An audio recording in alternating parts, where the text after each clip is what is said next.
Welcome to the world of Kids Zone. Please like, share and subscribe. Hit the bell icon and press all for the latest updates and videos. Welcome to the world of Kids Zone. Please.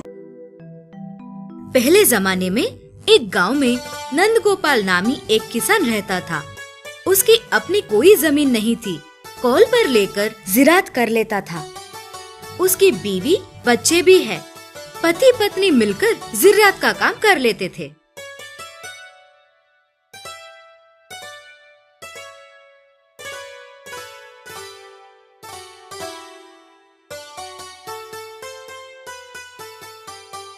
इस तरह मेहनत कब तक करनी पड़ेगी श्रीदेवी?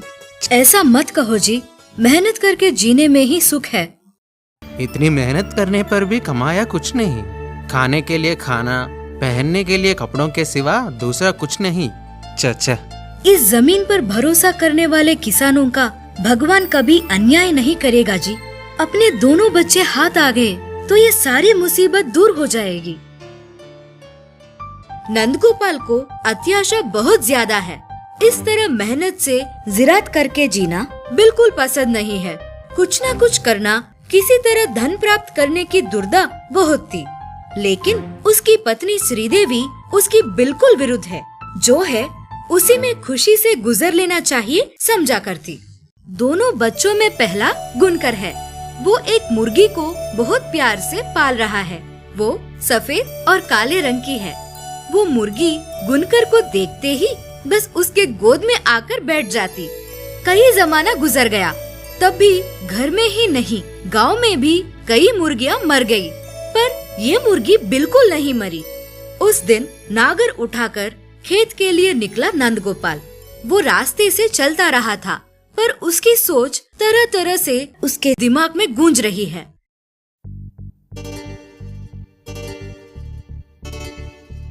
हर रोज यही कष्ट, कोई मुझ पर रहम करने वाला नहीं। पता नहीं और कितने दिन ये कष्ट। इस तरह बिना मर्जी के काम करते हुए नागर लगाकर जमीन नागर रहा है।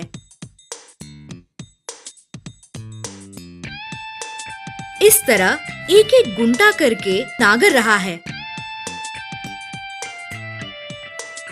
आखिर में एक गुंटे में प्रवेश किया।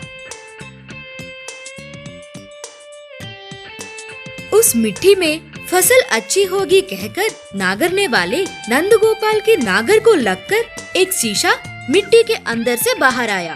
नंदगोपाल तभी नागर को बाजू में रखकर उस शीशे को हाथ में लेकर गौर से देख रहा है। उसके अंदर एक छोटा सा रूप नजर आ रहा उसको। वो जरूर किसी राक्षसी का है समझने के बाद उस शीशे को खेत में गाड़ देना चाहा। बाप रे, ये राक्षस है। किसी मांत्रिक ने इस शीशे में बंदी बनाया होगा। इसका ढक्कन नहीं खोलना चाहिए। इसे जमीन में ही गाड़ देना ठीक होगा। समझकर गड्ढा खोद रहा है। तब उसको उस शीशे के अंदर से चिल्लाने पुकारने की आवाज आहिस्ता से सुनाई देने के बाद शीशे को कान के पास लगा लिया। मुझे इस शीशे के अंदर से विमुक्ति दो। इसमें बंदी बनकर नहीं रह सकता। मेहरबानी करके मुझे इस कारागार से निकालो। किस लिए बाहर निकालूं तुझे? तुम जैसे वाले इसके अंदर रहना ही ठीक होगा। ऐसा मत कहो मानव। मुझे एक मांत्रिक इस शीशे में बंद किया। हाँ, बहुत लोगों की जान लिया मैंने। राक्षस की तरह जुल्म किया। इसीलिए मुझे सजा दिया उस मांत्रिक ने। मैं तभी समझ गया था कि मेरा काम हो गया। लेकिन तुम्हारी मेहरबानी से बाहर आने का मौका मिलने पर खुशी हो रही है मानव। अब जल्द से मुझे बाहर निकालो। राक्षस के बातें सुनने के बाद नंदगोपाल कुछ देर के लिए सोच में गिर गया। ठीक है, तुम्हारे कहने के मुताबिक तुम्हें बाहर निकालूंगा, मगर उससे मुझे क्या फायदा? तुम जो भी मांगोगे दूंगा। मुझे दौलत और ऐशोआराम चाहिए। मुझे धन दौलत चाहिए। और बाहर आने के बाद मुझे कुछ नहीं करना। मैं जो कहूँ वो करना होगा। मुझसे इस बात का वादा करो तो ही तुम्हें बाहर निकालूंगा। ठीक है मानव, लो सत्य प्रमाण से कहता हूँ, तुम जैसा कहोगे वैसा ही करूँगा। कहने पर नंदगोपाल बेहद खुश होकर उस शीशे का ढक्कन निकाला। बस इतने में उसके अंदर से धुएं की तरह आकार में उसके सामने एक बड़ा राक्षसी खड़ा है। बहुत ही भयानक है उसका स्वरूप। उसे देखने के बाद नंद गोपाल डर गया, फिर भी हिम्मत से खड़ा है उसके सामने। कुछ ही देर में वो छोटा सा हो गया। मुझे आजाद करने पर बहुत खुशी हो रही है। मैंने तुमको जो जबान दिया उस प्रकार तुम्हें एक सोने का गोला दे रहा हूँ।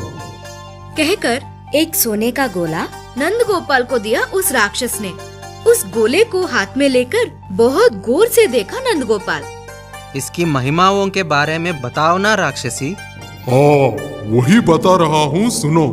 तुम पर विश्वास करके इस महिमाओं से भरा सोने का गोला तुम्हें दे रहा हूँ। इसे सामने रखकर आंखें मूंदकर जो कुछ मांगोगे क्षणों में हो जाएगा। अच्छे काम भी करेगा, बुरे काम भी करेगा ये गोला। अच्छा, तो ये बात है।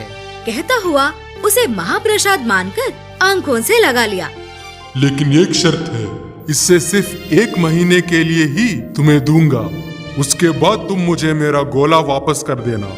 ये गोला मुझे मेरी जान से ज्यादा प्यारा है, मालूम। इसे तुम अगर कहीं खो दिया परवाह नहीं, पर इसका नाश नहीं होना चाहिए। अगर हो गया तो समझो मेरा अंत और तुम्हारा दरिद्र होना ही है। इसलिए इसे बहुत हिफाजत से रख लेना, मानो। अच्छा कहकर उस गोले को ले लिया नंद गोपाल। तुम्हें जिस चीज की जरूरत हो तो उस गोले के अपने सामने रखकर दिल में जो भी सोचोगे तो मैं प्रत्यक्ष हूँगा। तुम पर विश्वास करके इस गोले को तुम्हें दे रहा हूँ। होशियारी से रहना। उस गोले को घर लाकर उसे सामने रखकर दिल में अपना करोड़पति होना सोच लिया। बस इतना ही था कि बहुत बड़ा मालदार बन गया नंद गोपाल। बेहिसाब सोना, हीरे जवाहरात से उसका किला भर गया। बहुत ही बड़ा महल बन गया। अब वो उस राज्य का राजा बनना चाहा और फिर बन गया। सारी प्रजा मेरे हाथ के इशारे पर चलना चाहिए। मेरे खिलाफ कोई बात नहीं करना चाहिए। राज्य के सारी प्रजा उसकी बात पर चलने के लिए मजबूर हो गए।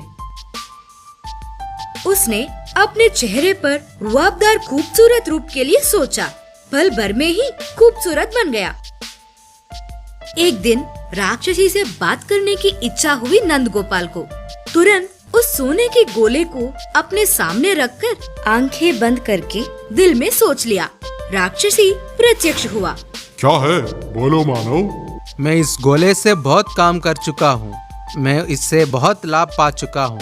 इन 25 दिनों में मैंने जो चाहा वो सब हासिल कर चुका हूँ।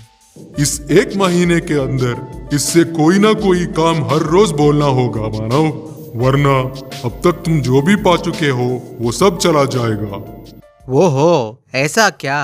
और क्या काम बोलूं इसको? कुछ देर सोचने के बाद टक से एक निर्णय पर आया। कल से इसके जरिए कुछ बुरे काम भी करूंगा। अच्छा, अब तुम्हारी मर्जी। कहकर वो राक्षस गायब हो गया। दूसरे ही दिन सुबह ही एक झाड़ के नीचे बैठकर उस गोले को सामने रखकर ऐसा कहा। हे झाड़, मैं कहता हूँ सूख जाना। कुछ ही पल में उस झाड़ का सूख जाना और इसी तरह किसी बवड़ी से सूख जाने को कहा तो उसका सूख जाना। समंदर का सारा पानी भाप बन जाने को कहा तो उसका पानी भी भाप बन जाना। यह सब क्षणों के अंदर ही होते रहे हैं। अब उसकी अजीब हालत को देखकर उसकी पत्नी श्रीदेवी ने ऐसा कहा, तुम बहुत मूर्ख बन रहे हो। अब जल्द ये सब काम रोक दीजिए। मुझे पलटाकर जवाब देती हो, मूर्ख औरत। कहकर गुस्से से उस गोले को अपने सामने रखकर अपनी पत्नी को पत्थर बन जाने को कहा। तब का तब श्रीदेवी पत्थर की मूर्ति बन गई। वो देखकर उसका बेटा गुनकर गुस्से से अपने पिता के ऊपर आया। उसकी इस हरकत को देखकर बेहद गुस्से में आकर नंद गोपाल ऐसा कहा, मुझसे पैदा होकर मुझ पर पलट कर आएगा। तू भी अपनी माँ की तरह हो जा। ये सब देख लिया उस मुर्गी ने। एक दिन नंद गोपाल उस गोले को अपने सामने रखकर आंखें मूंछ लिया। कुछ मांगने से पहले ही वो मुर्गी आकर उस गोले को फट से निगल लिया और जल्दी ही वहाँ से चली गई। आंखें खोलकर देखने पर नंद गोपाल को गोला नजर न आने पर बहुत परेशान होकर आसपास सब तरफ ढूंढा, पर कहीं भी उसका पता नहीं चला। उस राक्षसी के कहने के मुताबिक धन और आयशो आराम सब बेनिशा हो गए। पत्थर बने श्रीदेवी और गुनकर इंसान बन गए। मुर्गी के पेट में वो सोने का गोला हजम भी हो गया। वो राक्षसी भी कहीं मर चुका। नंदगोपाल बदतरीन हालात में आ गया। श्रीदेवी और गुनकर उस घर में रहना पसंद ना होकर दूसरे गांव में जाकर जिंदगी बसर करने लगे। नंदगोपाल को अपनी गलती का एहसास होकर बेहद दुखी हुआ। अब अपनी सारी जिंदगी अकेला ही गुजारना पड़ा।